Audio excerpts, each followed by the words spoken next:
Un feliz sábado para todos. Hoy día estamos celebrando en todo el mundo el sábado de la primavera. Creo que la mejor época del año es la primavera, ¿no? Ese es el tiempo cuando no hay mucho frío, no hay mucho calor. Parece que el clima es el ideal. Ojalá que en la vida nosotros pudiésemos tener muchas primaveras, ¿no? La vida está llena de inviernos, de veranos, de otoños y también de primaveras. Pero un día nosotros tendremos una primavera eterna en el cielo. Y allí pasaremos con Dios para siempre. Una palabra que representa mejor nuestra iglesia en el mundo. ¿Cuál sería aquella palabra que representaría mejor nuestra fe? ¿Alguien puede decir allí? ¿Cuál es aquella palabra que nos representa mejor? ¿Ah? Maranata. Y hay una esperanza que siempre está en nuestro corazón, ¿no? La palabra esperanza probablemente sea la palabra más conocida, más repetida entre el pueblo de Dios, la esperanza. Somos el pueblo de la esperanza. Y en los congresos mundiales de la Iglesia Adventista, probablemente el canto que más se ha entonado es el himno de la esperanza. La orquesta está lista aquí, nunca ellos planificaron cantar, pero el pianista se fue, entonces tal vez no podamos cantar. Pero si hay algún pianista que se atreve a venir aquí, ¿dónde está el pianista? Ahí está, ahí hay otro pianista por si acaso, ¿no? ¿Se acuerdan de este canto? Miren, en los últimos congresos la iglesia canta este himno en diversas lenguas, pero es el mismo tono, la misma orquesta. Dice, oh qué esperanza. Y este canto, oh qué esperanza, retumba ahí en medio de aquel grande auditorio con 60,000 personas que vienen desde Japón, desde el África, de Asia y de diversos países, todos cantando en su lengua. Oh qué esperanza. Y este canto probablemente nos une a todos. Un día nosotros vamos a cantar este canto en una sola lengua, no sé cuál será. A mí me parece que va a ser español, ¿no? Y vamos a entonar este himno con alegría. Vamos a entonar este himno una vez, la primera estrofa. No sé si nuestro pianista nos ayudaría allí, ustedes ya lo saben de memoria, pero vamos a cantar este cántico con alegría, es decir, con esperanza. Fíjense, piensen ustedes en aquella bendita esperanza que un día Jesús va a venir y va a acabar con toda la miseria humana y viviremos eternamente una primavera con el Señor. ¿Cuántos desean este día llegar para nosotros? Levante sus manos. Esta mañana, cuando estábamos preparando el culto, el pastor Nestar estaba hablando con nosotros que cuántos aniversarios más tendremos que celebrar. Ojalá que sean los pocos, mucho menos, y podamos celebrar finalmente nuestro aniversario eterno en el cielo. Vamos a cantar con entusiasmo esta primera estrofa, oh qué esperanza. En portugués hay otra letra, en inglés hay otra letra, en fin, vamos a cantar en nuestra lengua este lindo himno. Con alegría. Vamos.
Gracias, muchas gracias.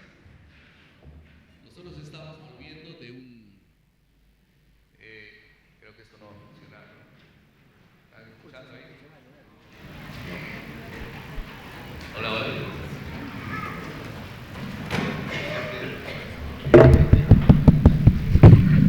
Estamos regresando de un congreso mundial. Muchas gracias, pastor. Y entonces nosotros paramos el carro en una gasolinera, en un lugar donde se echa gasolina, nafta. Y entonces salimos del auto para estirar los pies, era un largo viaje allí en los Estados Unidos. De repente, del otro lado de la estación de gasolina, del otro lado había otro carro colocando gasolina o nafta. Y entonces yo percibí que en el carro que estaba del otro lado había una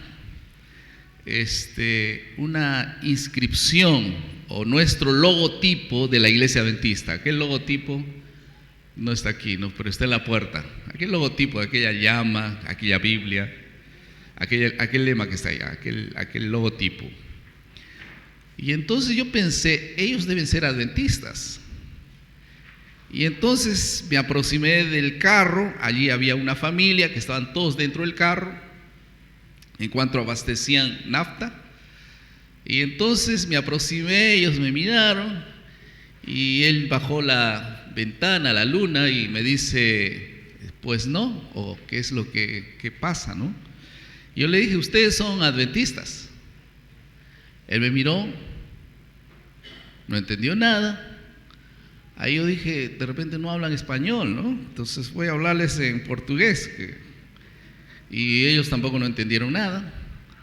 Ahí dicen, entonces voy a hablar un poco inglés. No es tan difícil preguntar si son adventistas, ¿no? En inglés.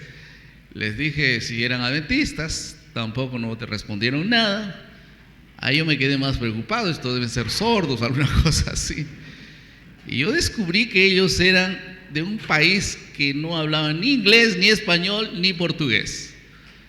Ahí entonces yo no sabía más qué hacer, dije, disculpen, ahí me estaba retirando y me acordé del logo, y entonces él bajó del carro y me dice, ¿qué es lo que yo estaba tratando de decir? Entonces yo señalé el logo, señalé una pasta, un folder donde donde teníamos nuestro lema o nuestro logo, y entonces señalé el logo del carro, señalé el cielo, señalé mi corazón, señalé su corazón, y él dijo, sí, entonces ahí sí cayó la ficha, ¿no?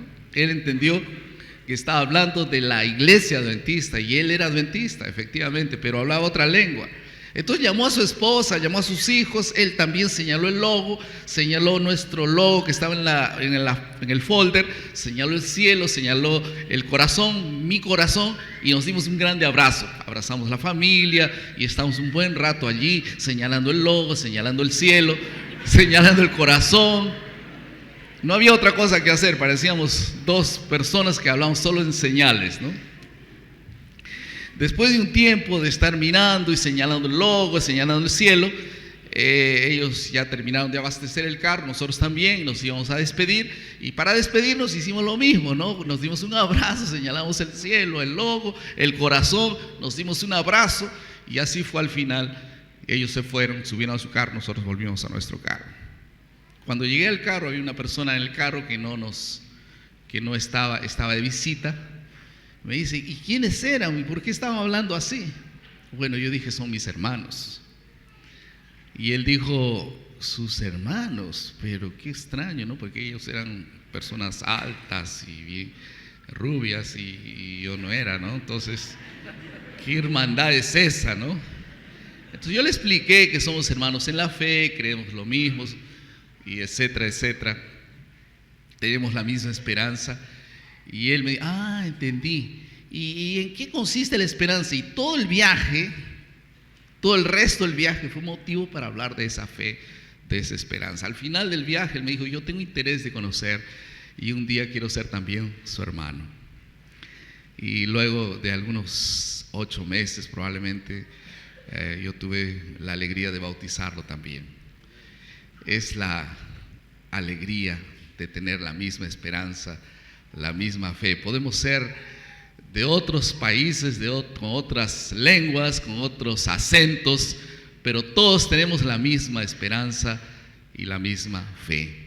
Y la palabra esperanza, que es la palabra que nosotros vamos a pronunciar mucho en esta semana, donde miles de hogares serán abiertos para hablar de esa esperanza.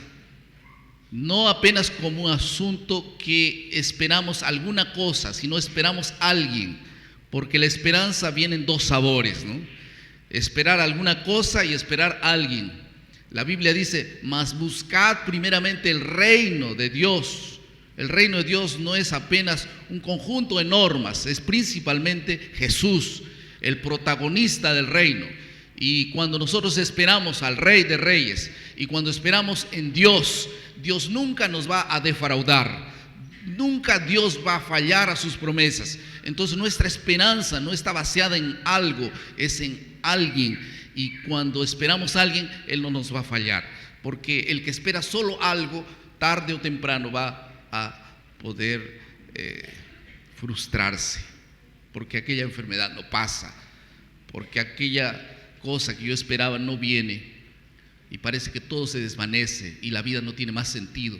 Pero quien espera en el Señor, como dice David, bienaventurado el que espera en el Señor, bienaventurados los que esperan en el Señor.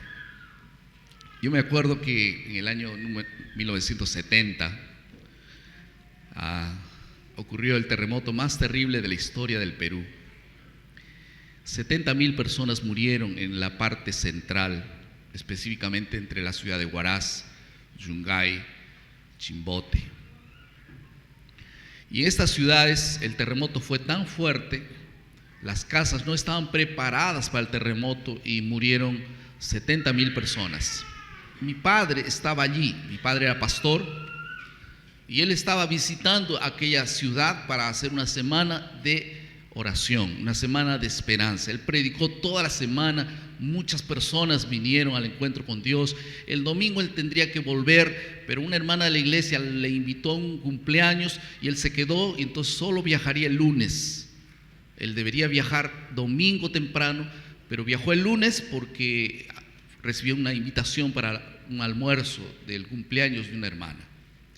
Y entonces el terremoto ocurrió el 31 de mayo de 1970 a las 3:15 de la tarde. El almuerzo comenzó exactamente a las 3:10, o sea que ellos tuvieron tiempo apenas de comenzar el almuerzo cuando comenzó el terremoto. La ciudad fue estremecida y esa parte de la historia tal vez es la más dramática de todas. Nosotros vivíamos en otra ciudad muy distante de este lugar, y entonces solo se escuchó la noticia del terremoto porque estaban transmitiendo el partido entre Perú y Brasil en México 70. Entonces, y nosotros estamos viendo el partido, tal vez ya había ocurrido el terremoto porque ya era las 4 y tantos, pero las noticias llegaron un poco tarde. Mi madre llegó a la casa donde nosotros estábamos viendo el partido, nos llama y nos dice, vengan, tenemos que conversar. Nosotros, espera mamá, espera, vamos a terminar. No, tienen que venir todos. Nos llevó a la casa y nos dijo, ha ocurrido un terremoto en Huaraz, tu papá estaba allí, vuestro padre estaba allí, y no sabemos qué ha ocurrido. Así que ella nos reunió en la sala, hicimos una oración. Yo era muy niño todavía, no entendía muy bien el terrible drama que estaban viviendo en aquel lugar. Así, los días siguientes fueron muy de esperanza al comienzo. Mi madre no se rendía, ella decía, tiene que estar vivo, pero no había noticias, nadie decía dónde está y cómo está, y las radios anunciaban y no decían nada de quién estaba, hasta que un día la lista de sobrevivientes comenzó a circular y las radios comenzaron a decir, María Fernández, sin novedad, Carlos Andrade, sin novedad, y así, cada nombre con sin novedad. Si es que escuchamos el nombre de mi padre, Juan Choque, sin novedad, entonces sería sinónimo de que estaba vivo y todo volvería a la normalidad. Pero eran 12 días escuchando nombres y nombres y nadie decía el nombre de mi padre. Mi madre nos colocaba al lado de la radio y por turnos, si usted escucha el nombre de su padre, no, nadie, entonces nos avisan a todos. Y entonces yo me acuerdo que uno por uno, nosotros sentados al lado de la radio escuchando el nombre de mi padre y nunca fue pronunciado el nombre de él. Ya pasaron más o menos 16 días después del terremoto. Hasta que una tarde alguien tocó la puerta, mi madre abrió, lo hizo pasar y ella conversó con esta persona en la sala. Y después de conversar con esta persona en la sala, mi madre entró en el cuarto llorando. Todos nosotros dijimos, algo ha dicho a ese hombre a mi madre. Tal vez le dio aquella noticia que nosotros no queríamos escuchar. Y entonces este señor que visitó a la casa dice que le dijo a mi madre que su padre, su esposo, ha fallecido en el terremoto. No esperen más, paren de estar oyendo la radio, porque él no vive más. En aquel momento mi madre se desesperó, se angustió, entró en el cuarto por casi un día y medio, cerró la puerta y lloró amargamente. Nosotros éramos niños y yo recuerdo que no hizo ni una clase de comida. Por un día y medio comimos pan y banana, plátano. Y después de un día y medio mi madre salió del cuarto, nos llamó y nos dijo, vámonos a vivir a otro lugar. Así que colocó las cosas que teníamos allí en un camión y nos llevó a vivir de nuevo a la casa de mi abuela, que tenía una casa más grande, mayor, y allí ella colocó las cosas en un cuarto y dormíamos todos juntos en colchones en el suelo. Cuando pasaron 7 días o 6 días más o menos, una madrugada a las 5 de la mañana tal vez, un sonido en la casa me hizo recordar que alguien había vuelto. El sonido del toque de la puerta era conocido para mí. Cuando yo escuché el sonido de la puerta a la distancia, porque nosotros vivíamos en la última parte de la casa, y yo me senté en la oscuridad y dije, alguien ha tocado la puerta de la casa. Ahí yo me levanté y quise saber si alguien va a repetir ese toque, y nuevamente escuché el toque. Alguien está tocando la puerta. Ahí yo me levanté, corrí, crucé la cocina, crucé la sala y llegué a la puerta y dije, ¿quién es? Y del otro lado de la puerta alguien respondió, yo soy. Yo conocí esa voz. Esa era la voz de mi padre. Y yo recuerdo abrí la puerta y allí, parado en la oscuridad de la noche, estaba mi padre con una maleta de cuero marrón en el suelo. Y cuando yo lo vi, me alegré tanto. Y en la emoción de verlo, después de que todo el mundo creía que estaba muerto, yo agarré la puerta y se la tiré en la cara y entré corriendo al cuarto, crucé la sala, la cocina, llegué al cuarto, encendí la luz y le dije a mi madre y a mis hermanos, mi papá está en la puerta, mi papá ha vuelto, mi papá no está muerto, todos nosotros vamos a recibir a nuestro papá. Y yo recuerdo que mi mamá se levantó, me abrazó y me dijo, hijo, un día nosotros vamos a ver a tu papá cuando Jesús venga por segunda vez. Y me abrazó. Yo le dije, no, yo estoy hablando de ese sueño, estoy hablando que mi papá está en la puerta, él ha llegado, él está con nosotros, él no se ha muerto. Y mi mamá me abrazó más fuerte, mi hermano mayor me dijo que yo estaba loco, y el otro hermano, el segundo hermano dijo, ¿de qué está hablando este loco? Fue a la puerta, abrió la puerta y allí estaba mi padre. Y él pasó, entró.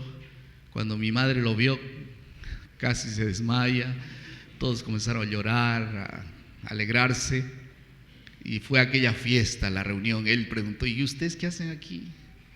Es que todos creíamos que te habías muerto. Y entonces mi padre dice, no he muerto, yo estoy vivo, miren, estoy aquí. Es que yo tuve que caminar por más de 10 días y comía zanahorias del campo para sobrevivir. Estoy aquí porque nadie sabía dónde estaba yo, pero yo aquí estoy, he vuelto para estar con ustedes. Vamos a la casa, ¿por qué están ustedes aquí? Y yo me acuerdo que cuando él me vio, me dice: ¿y tú por qué me has cerrado la puerta? Una cosa que yo nunca me voy a olvidar es que yo dije en silencio, yo sabía que él no estaba muerto, yo sabía que él iría a volver. Y él volvió. Y los mejores años de la vida todavía estaban por delante. Y un día Jesús va a venir por segunda vez. Y aquellos que lo guardan con alegría y que saben, dirán: y yo sabía que él iba a volver. Y este es nuestro Dios, le hemos esperado y él nos salvará. Esa es la esperanza de todos nosotros. No esperamos algo, esperamos a alguien. Y en cuanto esperamos ese alguien, nosotros vivimos la esperanza. La esperanza no es apenas saber que Jesús va a venir, sino saber que Él ya puede estar con nosotros hoy y Él puede hacer cosas extraordinarias aún estando aquí en esta tierra. Dios bendiga esta jornada que tendremos juntos. Mañana nosotros vamos a ir a otra iglesia, Pastor Jorge, y así estaremos hasta el próximo sábado, donde terminaremos toda esta jornada. Todos los pastores de la División Sudamericana, de las instituciones, están aquí para poder compartir esta esperanza. Antes de que la orquesta toque el último himno, parece que ellos ya interpretaron que yo voy a terminar el sermón, ¿no? Yo recién voy a comenzar. No, voy a abrir la palabra ahora bien brevemente para estar siempre dentro del horario para la querida escuela sabática. Todos ustedes, quisiera invitarlos a abrir sus Biblias. Ustedes están ahí con sus Biblias en el libro de Lucas, el capítulo 19. Lucas 19. En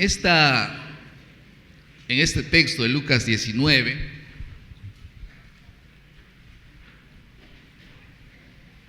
Jesús pasa por Jericó y se encuentra con un hombre pequeño llamado Zaqueo. Y la Biblia dice: habiendo entrado Jesús en Jericó, iba pasando por la ciudad. Y entonces sucedió que un varón llamado Zaqueo, que era jefe de los publicanos y rico, procuraba ver quién era Jesús, pero no podía a causa de la multitud, pues era pequeño de estatura. Y corriendo delante subió a un árbol sicómoro para verle, porque había de pasar por ese lugar. Y entonces, cuando Jesús llegó a aquel lugar, mirando hacia arriba, le vio y le dijo: Zaqueo, date prisa, desciende, porque hoy es necesario que pose en tu casa. Entonces descendió deprisa y le recibió gozoso. Y al ver esto, todos murmuraban diciendo que había entrado a posar con un hombre pecador. Y entonces Zaqueo, puesto en pie, dijo al Señor: he aquí, Señor, la mitad de mis bienes doy a los pobres, y si en algo he defraudado a alguien o a alguno, se lo devuelvo cuadruplicado. Jesús le dijo: hoy ha venido la salvación a esta casa. Tres lecciones rápidas de este pasaje que acabamos de leer. En primer lugar, Jesús dice, aquí en el pasaje vemos 2 veces la palabra Jesús atravesaba la ciudad. Jesús estaba pasando por aquella ciudad. En la Biblia, esta palabra pasar viene de un verbo griego, perichomai, que significa atravesar y pasar por en medio de una persona, no por el costado, sino pasar a través de una persona. Es decir, Jesús o Dios, en este caso, quería no solamente pasar al lado de las personas, Él quería atravesar la vida de Zaqueo y causar un trastorno completamente dramático. Yo creo que a Jesús le gusta pasar por la vida de las personas. Yo creo que Jesús o Dios está pasando por Buenos Aires esta semana. Dios va a pasar por Argentina porque vamos a predicar en más de 1000 templos, porque la palabra y la esperanza serán definidas claramente. Y yo creo que mucha gente nunca más será la misma, así como Zaqueo nunca más fue el mismo. A Dios le gusta pasar. Pasó por la vida de Moisés. Un día cuando Moisés se aproximó de Dios en el monte, le dijo: Señor, por favor, muéstrame tu gloria. Yo quiero verte, Señor. Y Jesús o Dios le dijo a Moisés: yo voy a pasar. Y entonces se puso o lo colocó encima de una piedra.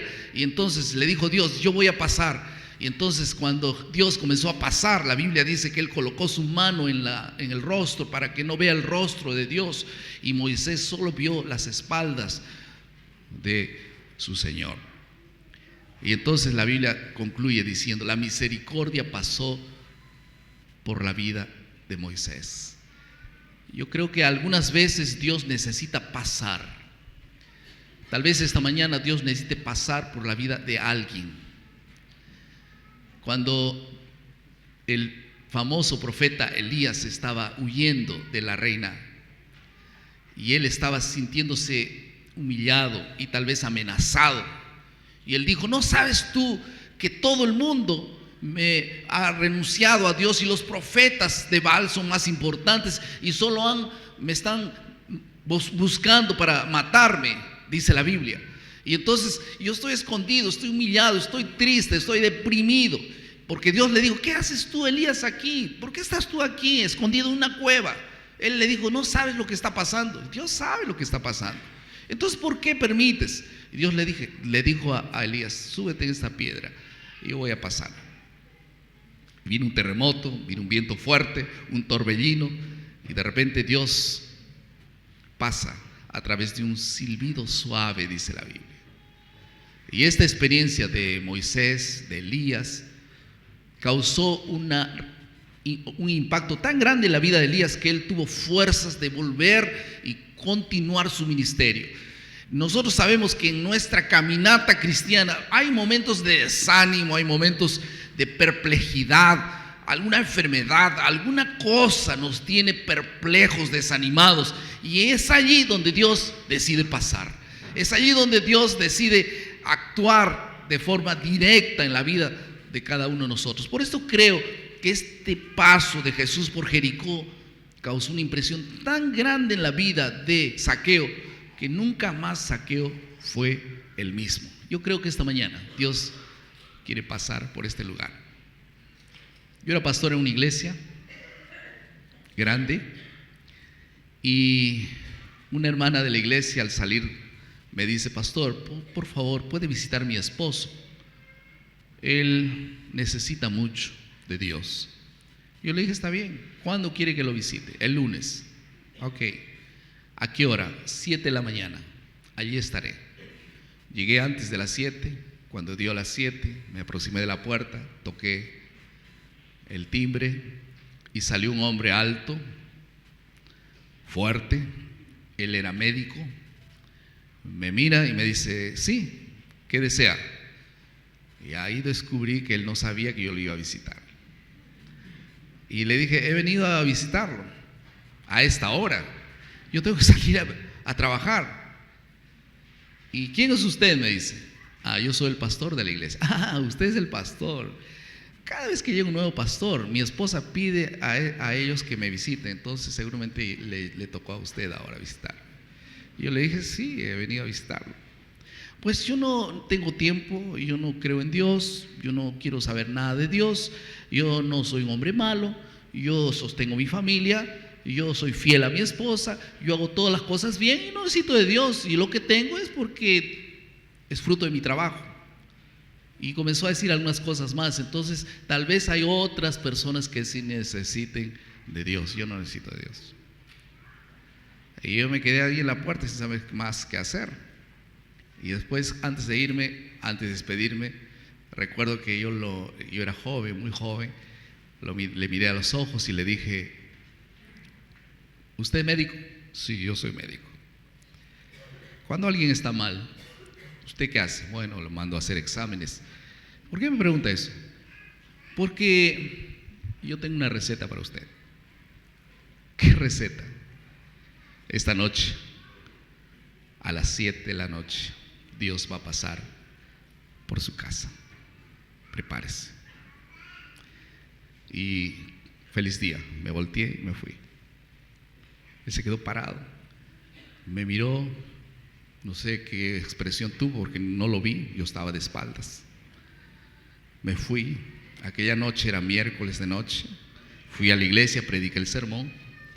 Y cuando terminé el sermón, un diácono de la iglesia me dice: pastor, hay un señor que quiere conversar con usted. ¿Quién es? El doctor Fernández. ¿Y cómo está? Bien enojado. Entonces, que me espere un poco y yo voy a conversar en la sala pastoral, pero por si acaso 2 diáconos estén ahí cerca. Cuando entré a la sala, él estaba allí. Entró, yo también entré, los diáconos entraron. Y él dice: ¿qué hacen estos señores? Es que, bueno, yo quiero conversar personalmente. Bueno, entonces salgan, por favor. Yo, un poco desconfiado, ni cerré la puerta, junté solamente la puerta. Y entonces él me dice: esa receta fue terrible. Y esta noche llegué a la casa temprano, a las 5 de la tarde. Y yo quise salir, la puerta no abría. Me fui al patio, hacía mucho frío. Volví a la casa, crucé la sala, volví a la cocina, comí algo, subí al cuarto. El cuarto parecía un infierno. Volví a la sala, cruzaba y estaba como, volví a abrir la puerta no abría, alguna cosa estaba ocurriendo. Y cuando volví por la sala, y ya era más de las 7, yo caí de rodillas al suelo. Y en 5 minutos yo conocí a Dios. Nunca en mi vida yo tuve paz como esta noche. Yo lo único que quiero es saber qué espera Dios de mí, qué es lo que Dios quiere de mí. Yo le dije: usted es casado con una señora casi 30 años, una mujer piadosa, ¿sí? Y entonces levántese, entregue su vida a Dios.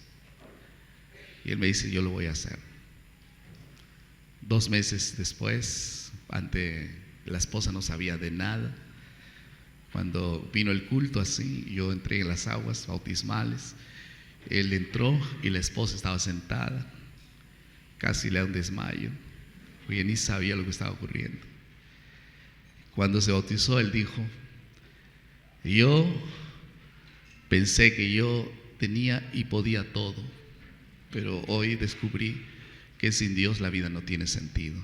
He estado huyendo de Dios por muchos años, y este año, este día, aquel día, Jesús pasó.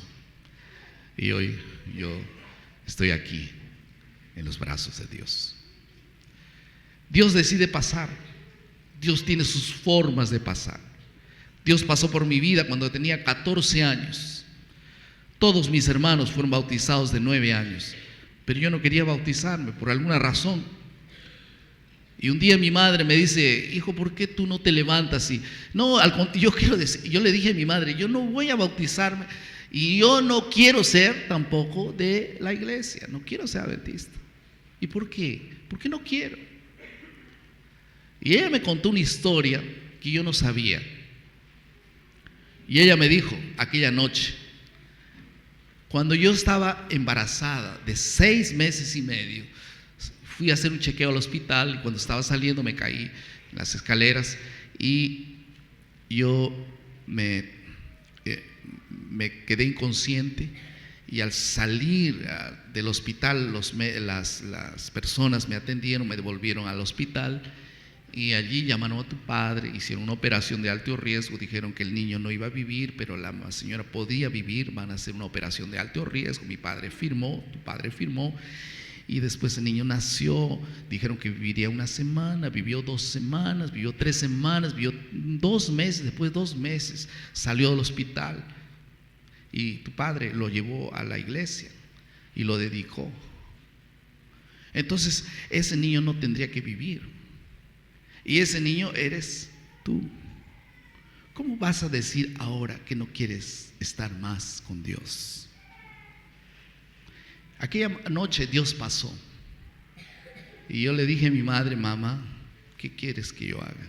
Levántate, entrega tu vida a Dios. Aquel 27 de septiembre, una primavera del año 1976, le dije a mi padre: yo quiero bautizarme. La oveja negra de la familia ahora estaba rendida, porque un día Dios pasa, de una manera u otra, Dios pasa por la vida. Porque Dios nunca se olvida de aquellos por quienes necesita pasar. Por eso me admira mucho cómo Zaqueo, o Jesús le dice a Zaqueo: es necesario hoy que yo pase en tu casa. A veces es necesario que Dios pase por la vida de las personas. Es necesario que hoy yo entre a tu casa. Era necesario para el Señor que ese día no habría otra oportunidad para Zaqueo. Era aquel día o nunca.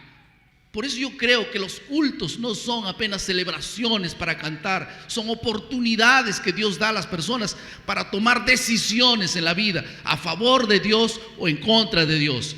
Las personas toman las decisiones. Por eso es que Zaqueo se levantó y dijo: entonces yo resuelvo. Hay otras versiones que dice: Señor, entonces esta mañana yo resuelvo. Porque cada vez que un ser humano se encuentra con Dios, de una u otra manera, los seres humanos toman decisiones. No son los mismos, o son los mismos o no son los mismos, pero los seres humanos toman decisiones, o para vida o para muerte.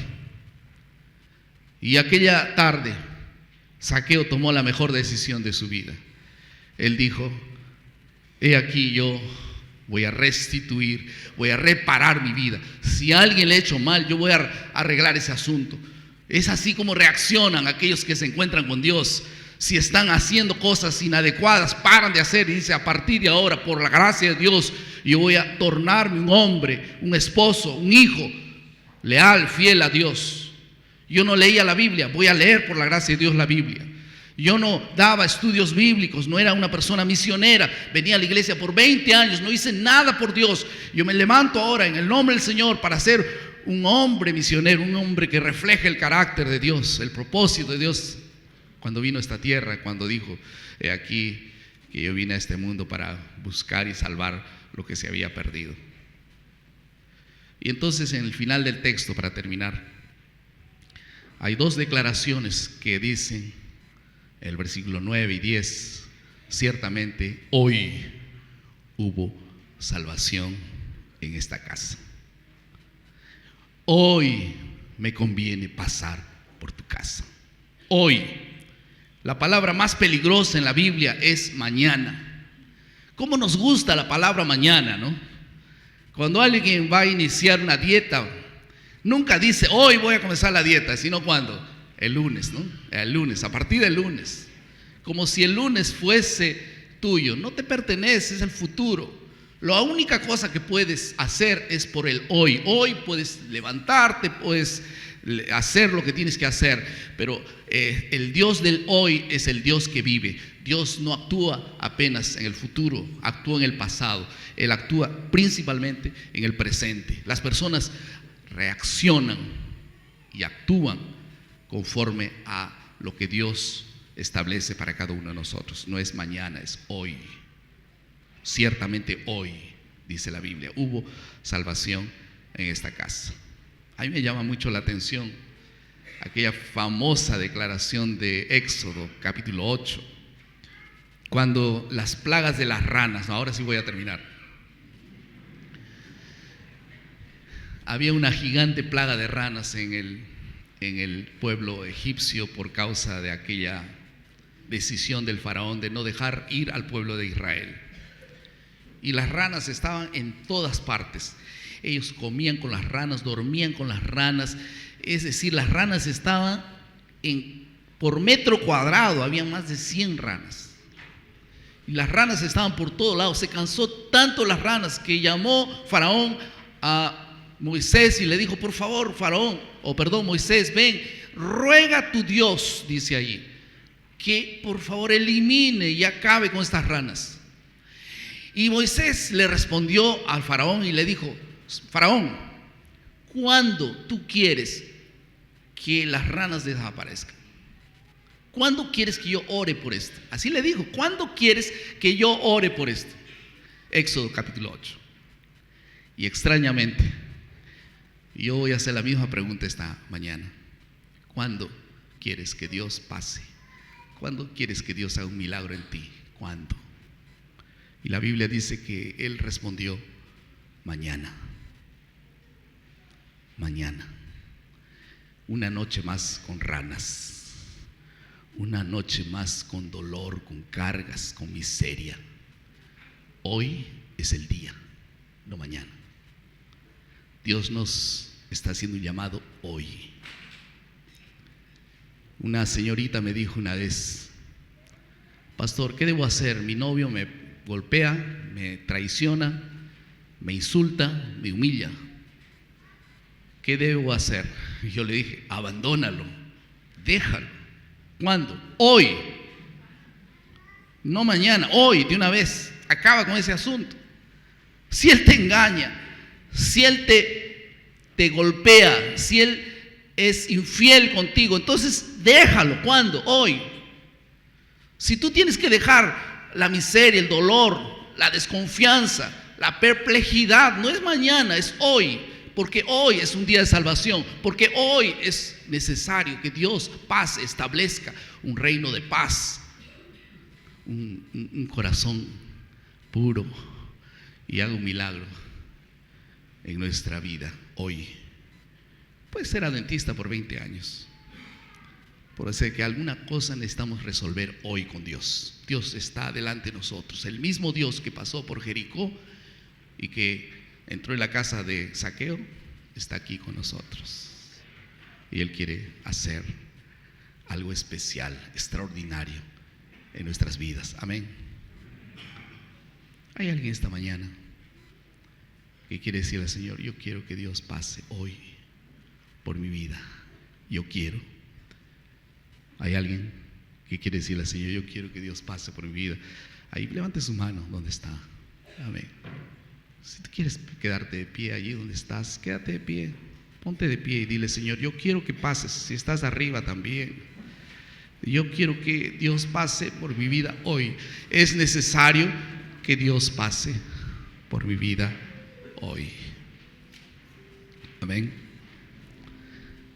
Yo quiero hacer una oración, y antes de orar yo quiero saber si hay alguien aquí en medio de nosotros que no es bautizado aún, que está preparándose, que está buscando al Señor, que necesita que Dios lo alcance en algún momento. ¿Cuántas personas no bautizadas nosotros tenemos? Pueden levantar sus manos. Ahí están. Levanten sus manos. Amén. Yo puedo hacer una oración especial por ustedes. Pueden venir aquí adelante, ven. Amén. Ven aquí. Si eres un adolescente que todavía no ha sido bautizado, ven aquí, mirando para mí, aquí mismo. Está bien, bienvenida. Amén. Dios te bendiga. ¿Hay alguien más que no es bautizado aquí? Está entre nosotros. Es un hijo o alguien que está volviendo, alguien que necesita que Dios pase extraordinariamente por la vida. Dios está aquí. Y esos niños de 6 años que se van a bautizar cuando tengan 9, quién sabe, ¿no? O más, o como quiera, que están aquí. Yo quiero orar por los niños también, que desean un día tomar la decisión de entregar sus vidas al Señor. Yo quiero invitarlos a estos niños que vengan. Jesús dijo: dejad a los niños venir a mí y no se los impidáis. Ven a los niños ahí. Aun cuando son bien tiernos, ellos comienzan a tomar decisiones. Ellos comienzan a sentir que Dios está tocando sus vidas y está comenzando a llamarlos Por eso la Biblia dice que el corazón de un niño es tierno, frágil, rápido para reaccionar con Dios. Por eso, si no fuese como niños, no podrían ver el reino de los cielos, porque ellos ya comienzan a tomar esas decisiones. Amén. Que Dios los bendiga. Amén. ¿Ustedes dicen amén? Amén. Voy a entregar sus vidas, sus decisiones. Que el Señor los bendiga. Esta noche, esta mañana, Dios está pasando. No van a volver a sus casas con las mismas aflicciones que tenían, porque Dios está aquí. Dios va a tomar su causa y Dios va a actuar conforme a su gracia a través de lo que Dios quiere para ustedes. Amén. Vamos a orar. Querido Padre, muchas gracias, Señor, por la esperanza. Muchas gracias porque mañana, a pesar que el mundo empeora, tú, Señor, nos has llamado a una vida mejor.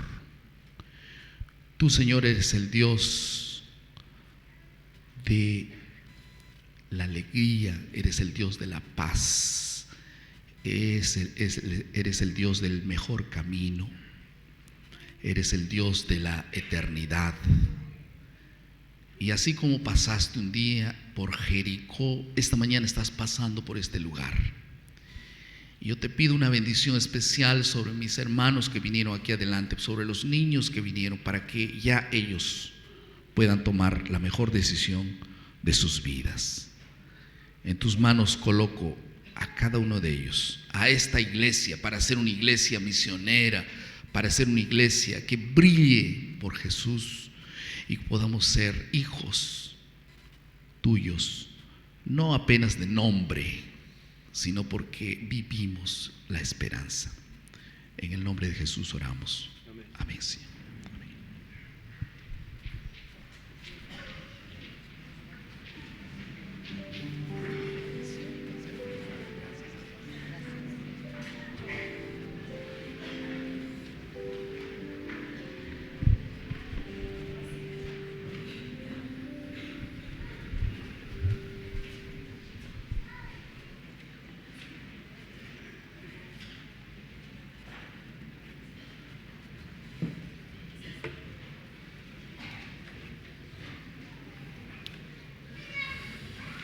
Cantemos ahora el himno número 261, así como estamos sentados, 261, Salvador, a ti me rindo.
Querido Padre,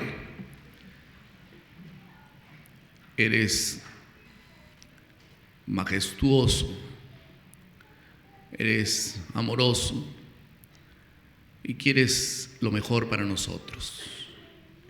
Gracias por oportunamente siempre intervenir en nuestras vidas. Probablemente esta mañana alguien estaría a punto de dejar la fe. Probablemente alguien esta mañana necesitaba que Dios pasase por sus vidas. Y gracias, Señor, por venir al nuestro encuentro. Bendícenos y danos tu paz y tu bendición. En el nombre de Jesús. Amén.